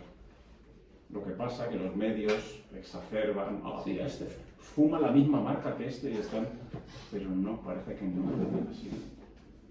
Es que la única forma de poder estudiar con control genético a humanos es con gemelos. Afortunadamente, no hay experimentos como la Hay un experimento en Estados Unidos, hay un reportaje en Netflix, que no recuerdo cómo se llama, de un caso de trillizos separados al nacer aposta, una agencia de adopción en Nueva York, en Estados Unidos. Y los separaron. Los separaron para estudiarlos toda la vida y luego se reencontraron. Y explica un poco parte de esto que le he contado, que lo veía ahí. Es alucinante el reportaje. Eso me interesa verlo, Es sí. trillizo, no sé. Yo he visto algunos, pero esto no me suena. Sí lo localizo. Vale, pues seguimos adelante. Esta pregunta es, si hubiera extraterrestres, le doy un poco así de interés a la cosa. ¿Cómo evolucionarían los extraterrestres? A ver, esto habla un poco de extraterrestres aquí, bueno, de vida más allá en Marte y tal, un poquito, pero yo lo que quiero decir en realidad son los conceptos de selección. Es decir, aunque hubiera vida fuera de la Tierra, seguiría con los principios de selección, pero en vez de los criterios de selección que tenemos aquí, como es el oxígeno, la gravedad y demás, pues serían otros factores. Pero aprovecho y entonces ahí les cuento todos los conceptos como exaptación, preadaptación, maladaptación, coadaptación, que no vamos a entender desde este punto porque es un poco más duro, ¿no? Pero está muy bien. Porque, ¿sí se entiende? Pero es que además incluyes frases que, con muy buen sentido del humor, es decir, frases que se denostan cuando se denuncian por algunos estudiantes, lo de adaptación para, pues no hay que utilizar adaptación para, adaptación, fomentar en lugar de para. No hay objetivo, Claro, eso no tiene No hay objetivo. objetivo. Es el determinismo que nos han enseñado, ¿eh? Y vas por ahí y dices, Muy recomendable. ¿y esta planta que tiene estas características, este animal, La ¿para qué, aplican ¿para qué le sirve protegerse de esto? los ¿Para qué? Igual no le sirve para nada. Igual le sirvió para algo, igual ahora le sirve, igual le servirá, pero no todos los caracteres están adaptados al medio, para nada. De hecho, la mayor parte de los caracteres es que les da igual tener ese o no tenerlo, pero lo tienes por motivos históricos, motivos filogenéticos. Entonces sí que me molesta mucho a los estudiantes, dice, este carácter sirve para. Pero ¿cómo vas a decirlo? Pues si no has hecho ningún experimento. Además la palabra adaptación tiene muchos test para poder saber si un carácter es adaptativo o no. Entonces no se puede decir con ligereza. Doy mucha caña con los estudiantes. Sí. Es que se utilizan, por intentar divulgar, que es un tema difícil, divulgar bien, se utilizan unos conceptos que llegan a la gente, pero llega mal. Mejor no divulgar. No, pues vale, he venido arriba, perdón. No, porque la gente se lleva mensajes mal a casa. No sé. Bueno, después de todo esto vas a decir, ¿y qué me llevo yo a casa de este señor? Que no me he enterado de una cosa clara. No, hombre, intento un poco poner ejemplos. Por ejemplo, hablo de la paleobotánica, muy importante, se han descubierto cosas maravillosas. O sea, no solamente en la genética, no solamente en la inteligencia artificial, no solamente en la computación. Los paleontólogos están descubriendo cosas maravillosas. O sea, Por ejemplo, los dinosaurios, que ya sabéis que no se han extinguido, que eso lo hablo más a continuación, llevaban plumas, y plumas de colores. Eso de ver el Tiranosaurio Rex, hay gris, turbio, no sé qué, no. Cabreado. Le gustarían los colores igual, como a todos los demás, y sería incluso afectuoso, porque no, la madre tiranosauria. ¿Sabes? Que es que les tenemos hechos un cliché, porque son 4 huesos. A mí esto me recuerda un poco como en historia del arte. Vemos el David de Miguel Ángel y bueno, lo de los griegos, las estatuas de los griegos, todas que bonitas, de mármol, eso todo estaba pintado de colorines. Y esto pasa parecido, vemos a los huesos y decimos esto todo gris, claro, una lagartija, tal, no tenía. No, eso eran plumas y encima de colores. En la mayor parte de los reptiles, antes de los dinosaurios y ya luego, por supuesto, con las aves, que son dinosaurios. Luego por el Crapalio, sobre todo en China, se han encontrado cosas maravillosas. También se han encontrado mamíferos muy antiguos con pelos que se ha visto el color. Como mejor fosilizan las cosas, no sé si sabéis, es con sedimentos y los mejores son de lava de volcán. Con eso queda perfecto. Y si luego ahí se conserva bien en condiciones buenas de falta de oxígeno y tal, eso queda casi los colores. Pero es muy difícil conseguirlo. Y en China sí que tienen varios yacimientos maravillosos y están descubriendo muchas cosas interesantes. Por supuesto, si no es así, lo más típico es en roca sedimentaria, ¿no? Sedimentos de lodos y tal que se petrifican. Y nunca, que lo digo en el libro, pues alguno hemos estado despistado, en la Sierra de Madrid, en granitos y demás, plutónico, ahí no queda nada. Ahí no busquemos fósiles. Vale, pues aquí ¿hay más especies conocidas o especies por descubrir? Eso descubrir. Claro, 10%. 20% No, de no he dicho conocidas. 10. He dicho 10. Ah, bueno, es que pensé, el 20% más o menos conocidas, 80 por... Para mí no, para más no lo consigo leer. Pero, oye, vivas, ¿eh? Porque ya fósiles no digo lo que nos falta. Es que nos falta casi toda la película de la vida. Es maravilloso lo que podemos reconstruir con tan poquito que tenemos. Pero ¿y cómo se sabe eso? ¿Cómo se sabe qué Son falta? Qué buena pregunta que me la hicieron en Valencia también. Sí, que estaba jubilado. Sí, bueno, un compañero. Son extrapolaciones, en realidad. Pero hay muchos tipos de extrapolaciones, con curvas de acumulación, con comparaciones, con regresiones, o sea, hay mucha matemática de eso. Pero para decirlo corto, directo es con extrapolaciones de distintas cosas. Pues a lo largo de la historia, entre países que se conocen muy bien la diversidad y otros que no se conocen bien. Entonces con eso hacen todo tipo de estimaciones que no dejan de ser estimaciones. Que bueno, da igual que sea el 80%, que el 70%, que el 60%, que hay mucho. También es verdad que hay mucho que no ve el ser humano. Bacterias hay muchísimas. Y entonces lo bueno que tiene ahora es que gracias a la genética podemos ver muchos organismos, bueno, podemos detectar muchos organismos que no vemos. Yo me acuerdo de un artículo que me sorprendió mucho en los años 2000, una gota de Río Tinto que habían hecho con genética un metabarcoding, que es ver los distintos genes que hay en una gota, y encontraron, no digo especies nuevas, en una filogenia como esa que os he enseñado de bacterias, el 40% de los grupos no se conocían. Más era un sitio muy raro. Claro, eso, claro, en una fuente normal no, han ido a un sitio, claro, a un sitio muy especial, pero oye, Pero sí. y gracias a la genética se puede detectar muchas más cosas. La genética ha sido espectacular y se ha baratado tanto que ahora se aplica a todo el mundo, ¿sabes? Y es una maravilla. No, pues entonces lo que iba a decir que es que yo exactamente está esto por descubrir, pero que luego vas y en los últimos 10 años se han descubierto 2 géneros nuevos para la ciencia, de plantas con flores. Uno es este de ahí arriba. Es decir, hasta lo que es grande, si está en sitios que no se han explorado, aparece. Es raro en España, pero esos 2 géneros son de España. 2 géneros en España de plantas. ¿En 10 años? En los últimos 10 años. Yo digo especies. Especies muchas. No, especies son como 100 en esos 10 años. 10 al año. 100. De plantas. ¿Y hablo, solo ¿eh? 2 géneros? Pero hablo de género. No, es muchísimo. ¿A ti te parece mucho? Claro, porque género es que no tiene nada Ya, que ver, ya. es más diferente, ¿sabes? Me parece mucho, sí, muchísimo.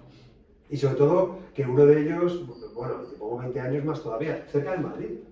Bueno, ese está en Almería, la Doria, y Ribamartinez ya está en el norte, en Asturias, y luego en Granada. Pero en Gredos se encontró hace poco un género ¿Y también. el bichito es un pedo? El bichito es como un saltamontes, pero es un orden nuevo de insectos que se descubrió en Namibia. O sea que todavía estamos Orden. Orden. Y no es microscópico, ¿eh? Eso está por encima del género, ¿no? O sea, tenemos especie, tenemos género, tenemos familia, tenemos orden, tenemos clase en plantas, filo en animales y, bueno, vale, sí, eso es. Pero que un orden es una cosa muy gorda. Estamos hablando como los lepidópteros. Pero es verdad que solo hay 2 especies, a lo mejor en ese orden, porque han estado a punto de extinguirse. Y lo descubrió ahí en el 2027. O sea que hay mucho por descubrir todavía en muchos sitios. Entonces yo animo mucho a los estudiantes que vayan al campo y que exploren, que es muy interesante. O sea, te está alargando muchísimo. Acelero. Tenemos hasta las 9 menos Ah, cuarto, a las 8 y cuarto. Sí. Vale, muy rápido. Vamos a... Bueno, sabéis que una margarita no es una flor, claro. Bueno, pues vais a hacer el botánico.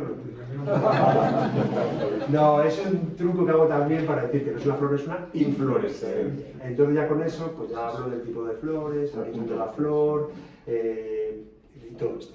Pero utilizo siempre esas preguntas. ¿Sabías que una margarita no es una flor? Entonces la gente, ¿cómo que no es una flor? Entonces se meten. O el higo, ¿sabes que el higo no es un fruto? Entonces se meten, es una inflorescencia con esa forma que no aparece, pero ahí dentro hay muchas florecitas con muchas semillas. La fresa, ¿no? La fresa, no, la flor es una flor. La fresa es una flor. Sí. Es que no es un fruto. Los frutos son... No, digo, no. Quiero decir que la fresa da una flor y la flor da un fruto. Ya está. La fresa da muchas flores. No. Sí, claro. No, una fresa son muchas flores. Una fresa no son. No Es una. No. No, es un poliaquenio. Eso. Y luego hay polidrupa, pero todo viene de la misma flor. Vamos por ahí, pero no exactamente. Pero está bien tirada, ¿eh? Tú como ves las semillas por fuera de la fresa, te equivocas como si fuera, o la zarzamora, ¿no? La mora. Es una polidrupa, pero todo viene en una flor. En el caso del higo, no. Es que si lo cortas, es que no tengo aquí la foto, está en el libro, lo cortas y dentro ves que tiene esa estructura. Es decir, de toda la inflorescencia se ha hecho una copa con una, ya sabéis que los higos los polinizan a avispitas pequeñas y entonces tiene esta forma muy peculiar. Pero bueno, todo lo hago para hablar de tipos de flores, frutos y demás. Pero sí que es cierto que la fresa es un fruto raro. Sí, pero no es un fruto en realidad. Es un poliaquenio. Es el que crece y que tiene por encima los diferentes aquellos que son realmente las semillas que son. Raro, pero es una excepción. Es decir, vosotros cada vez que veáis, y lo digo siempre, bueno, yo era guía del jardín botánico, como no he tenido siempre beca, me busco la vida. Esto va de todo, de evolución y vida. Pues daba guías por allí, se enseñaba, y siempre decía a los chicos lo mismo. Si ves una flor, esa flor se va a convertir en un fruto. Y si ves un fruto, antes ha sido una flor. ¿Vale? Entonces la fresa, cuando ves una fresa, que además tiene abajo los sépalos, te está diciendo que ha sido una flor antes, con unos 4 sépalos. ¿Vale? No, pero es un fruto diferente. Lo que crece no es parte del ovario. Una fresa. Lo que crece es el receptáculo. No, tiene los sépalos. No, es el tálamo que está en el centro. Sí. Vale. Pero los sépalos están por fuera. Lo discutimos. Bueno, no, que tú sí que llevas la razón. Vale. Así me gusta, sacamos rápido. Como tenemos poco tiempo, pues ya está. Vamos a ello. Mira, la especie que más me ha sorprendido de verdad es el pulpo. Es fascinante. De verdad, de todo lo que he visto, de todo lo que he leído, es brutal. Mi animal favorito. Por Sí. eso, por lo raro que Es muy grande. Es una inteligencia equiparable, bueno, yo creo que incluso mejor que la humana, porque el pulpo vive 1 año. O sea, toda esa inteligencia la desarrolla en 1 año y nosotros tardamos más de 1 año en tener cierta inteligencia. Es espectacular. Es tan espectacular que tiene tantas cosas del ojo, de las... tiene las mismas familias. El ojo al revés que los nuestros, en punto ciego. Exactamente, tiene un... Es alucinante. Tiene un ojo mejor incluso que el nuestro en muchos aspectos. Aunque luego no ve más que blanco y negro y es especialista en camuflaje. Y dices, ostras, eso sí que es difícil, ¿eh? O sea, tú eres especialista en camuflaje y ves el blanco y negro. ¿No? También hay que hacérselo mirar. Y luego, sí, lo que es interesante de esto es decir, es un molusco. Y lo habían identificado muy bien los taxónomos. ¿Vale? Entonces, lo que pasa es que es como una almeja. Tú dices, ostras, que sí, pues tiene unas características que no por la concha se definían los moluscos. Y los que lo clasificaban estaban bien. Y se confirmó con filogenias de que estaban bien clasificados. Y entonces tiene tanta inteligencia que le someten, bueno, el animal, igual que la rata es el típico para bioquímica, lo utilizan para todo, para neurociencia es el animal más interesante, porque tiene unas neuronas que vienen de la misma familia génica que las nuestras. En cautividad se aburre, se estresa y se deprime. Se deprime, con todas las comillas que quieras. y acaricia, Y le tiene da que- de comida, retos, tiene- para- Inteligencia emocional, dice Sí. que tiene mucha. Sí, muchísimo, es que se parece muchísimo. La verdad que es... A mí me ha fascinado mucho ver de... Ya le conocía y me parecía simpático. Entonces al final del capítulo digo, ya me pienso tomar calamares, bocadillo o pulpo a la gallega, porque ya como que claro, sí. Aplicaron el pulpo Paul para presentar los resultados, hacían con... Lo pongo en el libro, sí. Y hay un australiano que se vino arriba y dijo que si hubiera vida extraterrestre, lo más inteligente, vida inteligente extraterrestre, sería muy parecida a la del pulpo. Lo dijo un filósofo australiano. Como la peli, la llegada, ¿no? La de los heptápodos. Que son heptápodos en vez de octópodos, para hacer la gracia. Son los que vienen y llevan a una lingüista para entenderles. Ah, sí. Eran pulpazos, pero con 7 brazos, ¿verdad? Ah, sí, no lo Uy, esa película es fundamental. Vale, pues ya. Es buenísimo. Pues, ¿Cómo? Es verdad, son pulpo con una escafandra. Sí. ¿Cómo se explica eso de las neuronas que son tan parecidas a las nuestras, tan lejos? ¿Y cómo se explica esto de los mensajes y ver en blanco y negro? ¿Cómo pueden hacer eso? Lo de la genética, un poco me hago la idea. Es otra vez convergencia, pero en vez de convergencia morfológica, convergencia genética. Y el camuflaje es que ven por la piel, no por los ojos. Son capaces de camuflar un claro. brazo aunque estén mirando a otro lado. Claro, detectan por el... Los cromáforos, Los cromáforos que cambian... tienen la capacidad de detectar. Y luego la longitud de onda, ¿no? No por el... De todas formas, la separación entre el linaje que llega a los vertebrados, los primates como nosotros, y los moluscos, se separa hace 700 millones de años. Es que esa es la separación de los protóstomos y los deuteróstomos. Ah, muy bien. Justo después de la urbilateria famosa, ¿no? Sí, bueno, sí, el Danges, ¿no? El yacimiento ese que hay en la zona esta de Canadá, que es donde hay muchos prototipos, ¿no? De todos los... Y cosas blancas. Muy separados. 700 millones de años, es que es Ayer. entre el linaje de los moluscos y el nuestro. Y luego, sin embargo, vas a los genes y son de la misma familia, no iguales, son protocaderinas el grupo. Vamos, que yo después de todo esto casi digo que lo de la inteligencia artificial, no, por supuesto, y El ChatGPT el es un diseño, pulpo, ¿no? es un pulpo que está detrás, y el diseño inteligente, que ya empezó a creérmelo. No puede ser. No, es que no puede ser, me ha fascinado el pulpo, la verdad. Bueno. Y luego ya estoy acabando, estamos en el 7, vamos rápido. ¿Podrían las plantas con flores sobrevivir sin polinizadores? Ahora que está eso de la crisis de polinizadores y tal. Bueno, le doy una vuelta. Digo que el 70% está polinizado tal, pero que hay un 30% que lo poliniza el viento. Y sobre todo lo que comemos más, que es el trigo, el arroz, el maíz. Se le doy una vuelta para no decir que todo es lo cual no quiere decir que tenemos un problema enorme. Y distribución mecánica, ¿no? Hay cosas que explotan, ¡pam! Pero es la dispersión de semillas, ¿no? Solo semillas. La polinización no tanto. Hablo mucho de abejas, que es mi animal favorito, con el que más he trabajado. Y muy rápido. ¿Puedo estudiar mi especie favorita con redes ecológicas? Bueno, eso va para los estudiantes que doy esta asignatura en el máster. Pero bueno, no. Hay que coger tu especie favorita, por mucho que te guste el lince, que todos vienen con el lince, o salvar la tortuga, todos vienen con esa idea. Hay que meterlo dentro del ecosistema. Si no, no estás estudiando nada. Bueno. Y ahora voy con... ¿Eres más evolucionado que una bacteria? Y ahí voy a lo que decía Dani hace un rato, sobre la terminología. Si la bacteria llega como nosotros hasta ahora, estamos igual de evolucionados. O sea, es que está mal formulado. No se dice más o menos. Tú eres más complejo que una bacteria, correcto, pero no más o menos evolucionado. Todo ha evolucionado y ha llegado hasta ahora, está de fuera. Entonces, ahí doy mucha caña con los términos mal utilizados como el sirve para, esto vino de tal sitio, ¿cómo lo sabes? El rey de la creación. El rey de la creación. No se puede decir más tonterías en menos palabras. El rey de la creación. Bueno, sigo un poco porque si no... mira, ¿son más inteligentes las personas con la cabeza más grande? Ahora vamos a Oye,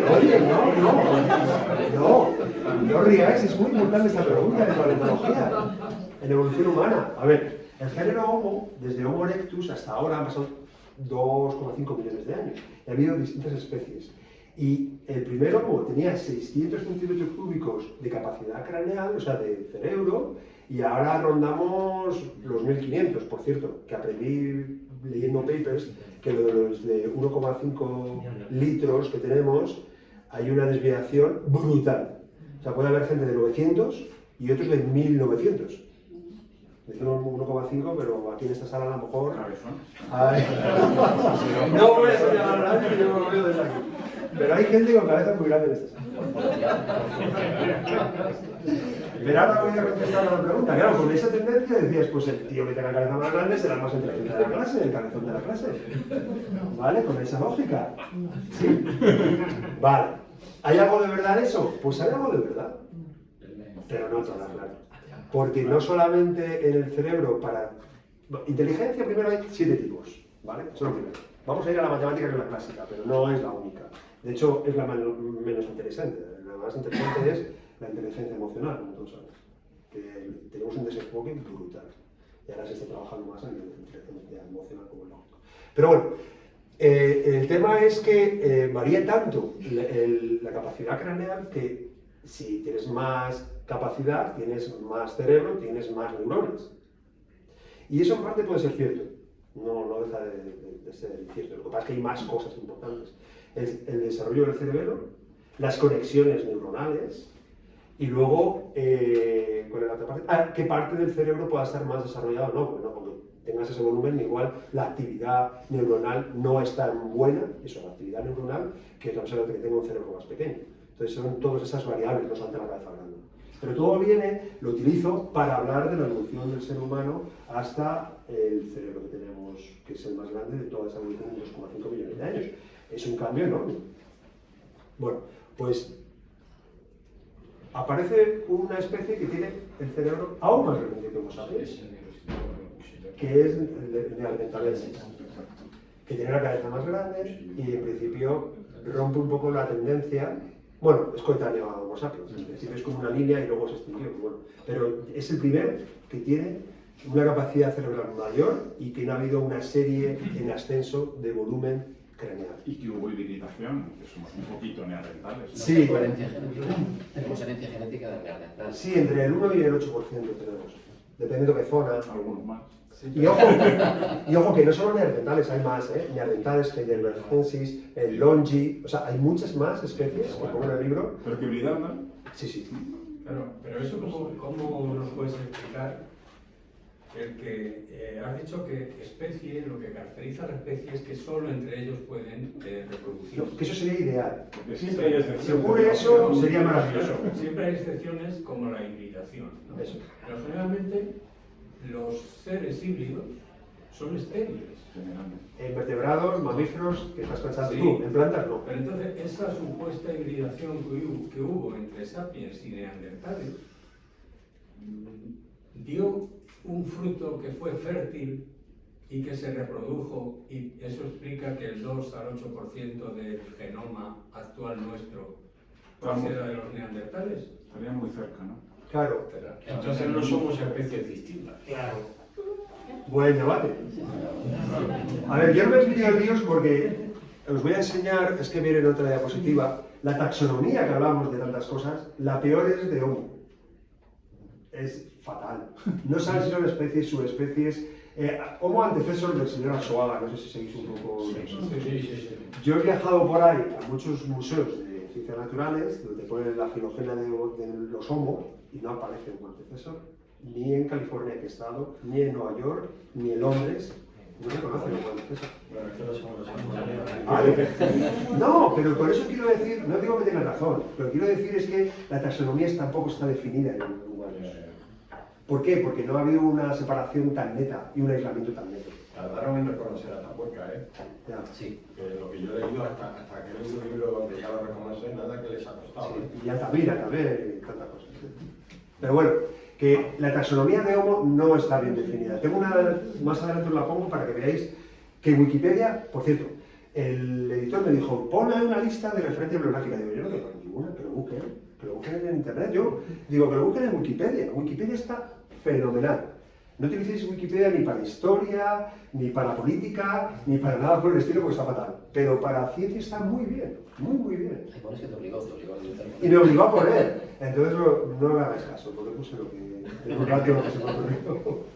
De verdad, ir a Wikipedia, está actualizado, lo hace gente que sabe. Nadie mete mano, aunque digan, sí, se lo puede editar cualquiera. ¿Quién va a editar cosas? Que... No puede editar cualquiera. Bueno, lo corrigen luego, sí. No, pasa. Hay unos filtros, pero aún así, de verdad, mirad Wikipedia porque funciona muy bien. Pero entonces podemos concluir que neandertales y sapiens eran la misma especie o que hubo una excepción y su híbrido era fértil. El tema es que ni neandertalensis, ni heidelbergensis, ni longi, ni nada de esto eran especies aisladas de evolución. No lo eran. Heidelbergensis es que es un neandertal anterior, o sea, es Sí. prácticamente un neandertal. Bueno, prácticamente, pero hay gente que dice eso es otra especie de homo. Ya. ¿Dónde pones el límite entre qué es una especie, qué es una subespecie, qué es una tendencia, un linaje?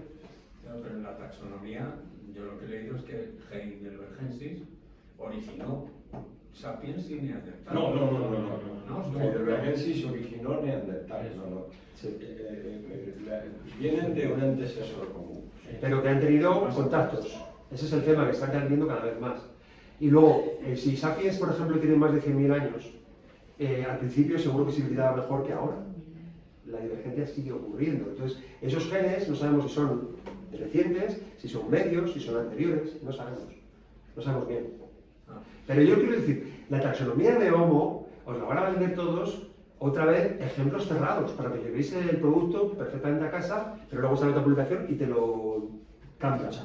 Y es porque no está cerrada, es muy difícil la taxonomía de Homo. Perdón, he dicho Heidelbergensis cuando he querido decir antecesor. Eso sí. Ah, bueno, eso sí desde la línea de... Es que volvemos a lo que decíamos antes, habría que ver el concepto de especie, pero a lo mejor decías en los mamíferos. Vale, pues en los mamíferos, Totalmente de acuerdo. si aceptamos que la especie es no puede tener descendencia fértil aunque se hibride, pues entonces tenemos que concluir que efectivamente era la misma especie. Pero, claro, pero ¿cómo puede hacer? Y de hecho hay gente que dice Homo sapiens neanderthalensis. Sí, como su especie. Una subespecie de los sapiens. Eso sí, de todas formas hay excepciones. Entre la yegua y el burro, la mula, se han dado casos de fertilidad en algún... Sí, está escrito en la... Ya, pero eso a lo largo de... O sea, cuando eso ocurre, tenemos que ver que el ser humano cada vez está menos sometido a selección natural. Pero aquellos homos sí que están sometidos. Entonces, enseguida esas situaciones intermedias, como lo que dices, sí, es un poco fértil, se lo cepilla la selección natural. Claro, dura 2 generaciones. Pero yo no sé de evolución humana, no sé casi nada lo que he leído últimamente, y menos de taxonomía humana. Que en el fondo, la comparas... Yo eso sí me ha gustado hacer este ejercicio. Eso sí que lo he hecho. Es poner la taxonomía de humanos como el resto de la taxonomía. Y salen chispas por todas partes, no funciona. Pero si lo venden como homo, somos muy importantes, si le llamo especie, antecesor, no, su especie vale menos, la vamos a poner, tiene más tal, entonces funciona mejor, ¿verdad? Pero dentro de la taxonomía que se hace en muchos, que tú lo has dicho al fondo, mamíferos, vertebrados y tal, no funciona bien. Eso no pasaría por criterios taxonómicos normales. Aquí está al revés, está inflada la taxonomía, o sea, más reconocimiento de especies de las que en otro grupo de mamíferos se reconocería. Esa es la impresión que me da a mí. Y tengo una diapositiva, esta, que estaba aquí mismo. Vais a Wikipedia y vais a ver esta, es fantástica, porque expresa muy bien lo que la situación. Todas estas líneas de aquí son homos, especies de homos antecesores. Mira, ese es antecesor, que se para ahí, no llego más. Aquí otro. Aquí, los de Nisobaros, que también son importantes. Aquí otro, ¿ves? Entonces, si vais antes, aquí hay un árbol, ¿verdad? Porque es el gorila, el chimpancé y bonobo, luego, bueno, ya la línea que va a Homo sapiens, ¿vale? ¿Por qué ocurre eso y aquí ocurre esto? Porque aquí ha habido mucha extinción. Entonces, cuando tienes mucha hibridación, tienes una red, no tienes un árbol. Pero luego, al cabo del tiempo, hay mucha extinción y una red se te convierte en árbol. ¿Qué es lo que pasa cuando pasan millones de años? En humanos, como es tan reciente, no ha ocurrido todavía. Entonces, digo, bueno, estos son los vivos, ¿eh? Aquí está mezclado, aquí está lo vivo y aquí está lo que es fósil. Pero entonces, ¿qué quiere decir eso? Que los paleontólogos no saben reconstruir la evolución humana. Pero es que los otros tienes genes, porque están vivos. Claro. Y puedes estudiar. Y no tienes. ¿Cómo que no? Bueno, a ver, neandertales. Todos se dan secuencialidad. Ahora ya sí. No, tienes. De todos estos de aquí tienes secuencias y hay filogenias. Y entonces no se han definido porque no se han aislado totalmente, no son buenas especies. Desde el punto de vista ¿Además de tradicional. neandertales hay genes? O sea, hay... De neandertales muchos, Sí, sobre sí, todo sí, los pero dientes. antes. Pues que yo sepa, viene en el libro, si no quiero te la aparta, pero yo creo que hay hasta directos. Sí, muchos sitios. Y ahora, bueno, están haciéndolo metagenómica en los sedimentos donde estaban las cuevas de los humanos y aparecen una diversidad enorme, que eso es una nueva forma de abordar el tema de la genética humana. Vas a una cueva, coges sedimentos, haces metagenómica, es decir, secuencias genes de lo que hay en el sedimento, no tienes que ver ni un fósil. Con PCRs. Con PCRs, Claro. sí. Habías contado de la gota de Río Tinto, ¿no? Lo mismo. Lo mismo, pero con sedimentos lo han conseguido. Y entonces ahí se han secuenciado a la vez neandertales, o sea, de la misma época, del mismo sedimento, que pueden ser varios miles de años, neandertales con los sapiens. En una época. Esto lo escuché el otro día a Suma. Pero lo que quiero decir es que lo de la taxonomía de humanos está muy mal conocida. Y entonces, si la metes dentro de lo que es la taxonomía general de vertebrados, está muy mal conocida. Pero como es una especie que nos interesa mucho, pues entonces le damos mucho valor. Pero es la especie peor conocida con criterios científicos de todas las que tenemos. ¿Por qué? Porque no podemos experimentar. Nosotros mismos. No, porque no podemos experimentar. Con nuestro Tú ombligo. no puedes, o sea, en la evolución hay que experimentar. Entonces tienes que experimentar en unas condiciones que sometes a las ratas, ¿verdad? Sometes a los conejos, pero no sometes a los humanos, afortunadamente. Entonces eso hace que esté peor conocida con experimentación, en ese sentido. Luego con tecnología está muy bien, con genética o con, bueno, muchos tecnología moderna como los TAC y demás, para el cerebro sin tener que dañarlo, pero todo es, como mejor sabe, que me lo contaba mi hija, que aprendo mucho por cierto, de ello. En psicología, ellos estudian la evolución humana y los daños que tiene el cerebro, más que evolución, los daños que tiene el cerebro y qué parte del cerebro sirve para, no voy a decir aquí ahora, funciona para, y con esta función, Sí, por traumatismos, ¿no? con traumatismos. Como traumatismos. Entonces había un señor que se había clavado Sí. una lanza, ¿no?, en la cabeza. Una barra de trabajo, sí. Era Sí. constructor del tren y le saltó y le atravesó el cerebro. Pero hay varios así y con eso es como se estudia. De repente le cambia la forma de ser. Pero tú imagínate que tú quieres publicar eso con un conejo aquí de la sierra. No, es que voy a ver. O le cortas la cabeza, o le haces perrerías, o no te van a publicar absolutamente nada. Entonces, de experimentación es una especie muy mala, pero muy interesante, claro. Es el juego. Bueno. Y juego 8. ¿Sabéis que la teoría del cerebro triuno y que se ha descubierto un cerebro más fuera de la cabeza? Primero la del triuno, esta, son 3 capas. Primero se llama reptiliano, límico paleomamífero, neomamífero o neocortes, ¿no? Ha ido creciendo así la cabeza y el volumen que hemos hablado de Homo durante estos millones de años, ¿no? Pues cuando esa hipótesis, que muchos no la reconocen, lo pongo en el libro, pero muchos he visto no la aceptan, pero era una hipótesis evolutiva por primera vez, de los años 60, y se mantiene, la están sometiendo a tesis, viene bien para tener una hipótesis, para poder trabajar. Ha parecido que en el intestino tenemos una concentración de neuronas mayor que hasta en la espina dorsal, y es lo que llaman el segundo cerebro. Y eso explicaría muchos de los problemas y enfermedades que se tienen a ese nivel y muchos comportamientos que no tenían lógica de otra forma. Y que se curan a través del intestino. Y que se curan a través. De ahí lo del microbioma también. Hablan de que la biota podría... He dicho microbioma, es en microbiota, ¿no? Mediada por estas neuronas. Sí. Pero esto es de hace unos pocos años, ¿eh? Y axones, he oído yo, que conectan directamente con el cerebro. Sí, porque, ojo, porque la conexión es del intestino al cerebro, no que el cerebro controle el intestino, que es muy diferente. Es decir, información que te viene y el cerebro tiene que actuar según lo que le está pasando al intestino. Que lo están todavía estudiando y viendo cómo ha evolucionado todo esto. Lo que yo me pregunto es por qué antes no lo habían visto. Pues el cerebro tiene el pulpo concentraciones de esas en cada brazo. Sí. Y luego conexión entre los brazos sin pasar por la cabeza. Eso es, cada brazo es semi-independiente. Es un bicho. Evolucionados. Vale, ¿cuántas revoluciones evolutivas hicieron falta para llegar al ser humano moderno? Son 4, la cognitiva, y sobre todo la que más me interesa, que yo como he trabajado en plantas domesticadas, en el olivo, es la revolución agrícola. Son los puntos donde se domesticaron plantas y animales en el mundo, distintas culturas, de forma independiente. O sea, no hubo conexión entre ellos y llegaron a la misma solución, a domesticar para poder tener más alimento, asegurar el alimento, crecieron las poblaciones, aparecieron las culturas y las civilizaciones. Y a partir de ahí, eso es lo más importante que le ha ocurrido al ser humano. Y pongo en el libro, ni móviles, ni llegada a la luna, ni tonterías. Esto, seguimos comiendo lo que nuestros antepasados hace 12.000, 10.000 o 8.000 años domesticaron. Seguimos comiendo lo mismo básicamente. Hay algunos ejemplos que no, como el tomate, que se ha mejorado mucho en los últimos años, como el fresón también. Hay unos ejemplos, pero la mayor parte de la comida que comemos, aunque sea mejorado con hibridación y demás, mejora genética, algo, la base sigue siendo lo que hicieron estos señores, que nunca estaremos suficientemente agradecidos. Y que ya sean coetáneas, en África y en Asia fueron coetáneas, sí. Un poquito más tarde ya en América, ¿verdad? Exactamente, mucho más tarde. Aquí es como 12.000 años lo primero, por ejemplo, el garbanzo es lo primero que se domesticó, el trigo y demás, el arroz, y aquí 6.000. Hay un salto muy grande. Y en principio no hubo conexión, quiere decir que llegaron a la misma solución de forma independiente. Me parece fascinante porque tú ponte con una planta, porque claro, estas son las que han llegado, pero han enseñado con muchísimas. ¿Y cómo tú tienes esa visión de futuro?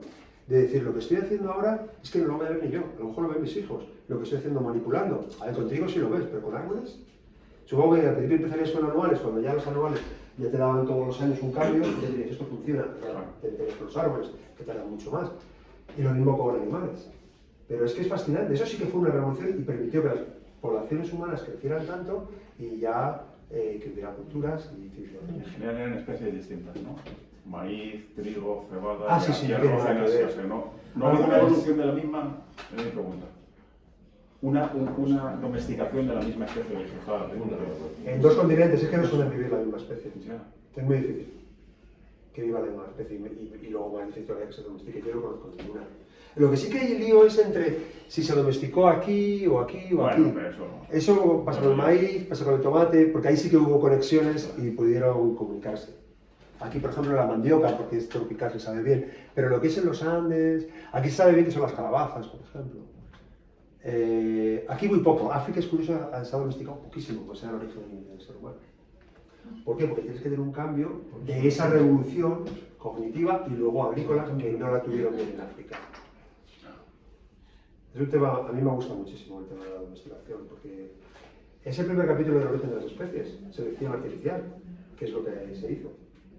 Lo utilizó Darwin, que no fue el primero en eso, pero sí lo utilizó, pues se entiende muy bien un cambio evolutivo rápido, aunque sea manipulado por el ser humano. Y luego, pues todo esto es, para mí, bueno, podemos hablar del olivo concretamente, que es mi tema favorito, pero lo dejamos otro día. Y aquí, pues ahí veis las 9 regiones más importantes y a la derecha todo lo que se domesticó en cada una de ellas. Cuando coincide, por ejemplo, que ves lo que decías tú, el tomate está aquí o la patata está en 2 sitios, no me acuerdo ahora bien, no veo bien. Pues esa en América, que sea en la zona de Amazonía, el maíz aquí y el maíz sí, allá arriba. era el mismo. Pero están en comunicación, no sabemos, eso ya no. Pero en distintos continentes no. Luego, otra pregunta que hago, ya estamos acabando, porque intento poner temas modernos, es decir, ¿sirve de algo los datos de la ciencia ciudadana para la ciencia oficial? Entonces, en lo nuestro que es biodiversidad, sí, mucho. Un móvil tiene la posibilidad de una fotografía y tiene unas coordenadas. Eso es todo lo que hace falta para que tú se lo envíes a un investigador, te pueda decir qué especie es y la ponga en un mapa, ese punto. Entonces, en lo nuestro funciona muy bien. Supongo que en otras disciplinas como química, física y demás, pues no funciona. Y Naturalist, ¿no? Sí, esa es la que más se utiliza. La pongo, pero pongo genial. sí. Este es un proyecto que tenemos de la catalogación nuevamente de toda la zona del sistema central, incluyendo 3 campos, por cierto, el próximo han ampliado y dentro del sistema central metemos 6 campos. Y ya la última, o penúltima, ¿podemos predecir la evolución de los seres vivos ante el cambio climático? Esa es también moderna, digo, voy a poner esta pregunta que es de actualidad. Entonces hay 3 formas como afrontan las especies el cambio climático, básicas. Migrando, claro, no le va bien aquí, me voy para arriba, para abajo, a un lado para otro, vale. Otra es la plasticidad fenotípica, que no voy a hablar de ella porque es un poco complicada, Esteban sabe bien de ella, puede contarnos muchas cosas. Sería básicamente que la genética que tienes puede estar, bueno, nos pasa a nosotros, a cada uno de nosotros, puedes acomodarte mejor a unas condiciones y a otras diferentes, tu propia genética, sin cambiar la genética. Bueno, todos sabemos, por ejemplo, el tema del frío. Gente más friolera y otra gente que aguanta más el calor. Incluso en los dos extremos lo aguantan bien un genotipo y hay otros que tienen un rango más estrecho. Si estuviéramos sometidos a selección natural, eso afectaría mucho. El que tenga esa situación plástica, pues entonces sobreviviría mejor. ¿Vale? Entonces eso es muy importante para sobrevivir. Y un ejemplo muy bueno de esto es la encina. La encina hemos visto que ha soportado todos los periodos cálidos y todos los glaciares que ha habido casi en el mismo sitio. Esta foto está hecha en Manzanares, eso de atrás es la Perriza y Cuerda Larga, que está metida en el libro esta foto, que hice por poner una de la encina. La encina es, y junto con el olivo acebuche, de las especies más plásticas, es decir, toleran mucha agua, toleran poca agua, toleran mucho frío, poco frío, es de las mejores, por eso han sobrevivido muy bien. Porque las glaciaciones, los 4 ciclos glaciares, no lo consiguieron sobrepasar muchas especies. Y esta es la que tenemos aquí, que lo han hecho. Y luego variabilidad genética, muy importante. Si yo tengo más variabilidad genética, esta es un poco la idea de Darwin, ¿no? Entonces la selección, ¿vale? Selecciono unos individuos con las que te siguen adelante, porque hay otros individuos que sí que pueden poder afrontar el cambio climático, que ya sabéis en qué consiste, no solamente la temperatura que aumenta, sino también la impredecibilidad, que eso es muy importante en la evolución. Hay que tener ciertas características para poder afrontar la impredecibilidad del clima. Muchas aguas, mucho frío, fuera de época, eso también es importante. Y luego, por supuesto, la mutación, pero eso ya es a largo plazo. Estas son 3 a corto plazo con lo que nos está cayendo encima, que ya Fernando os contaría en detalle, ¿no? Me imagino, ¿no? Sí. Y ya, pues agradecimientos a Olga, mi mujer, a Olivia, de 17 capítulos que se da del libro La Pobrecilla. Y a todas estas personas que me han ido ayudando, mis amigos Modesto y Manuel, de toda la vida, 40 años estudiando biología juntos. Y aquí tengo a uno que tenéis aquí adelante que le he puesto de nombre Daniel Muñiz, Homo Curiosus, porque no es biólogo ni nada por el estilo, pero que le hace unas preguntas de lo más difíciles. Así que aquí tenéis el email y bueno, en Twitter también mando cositas de estas también de vez en cuando y perdonad las horas. Por lo contrario.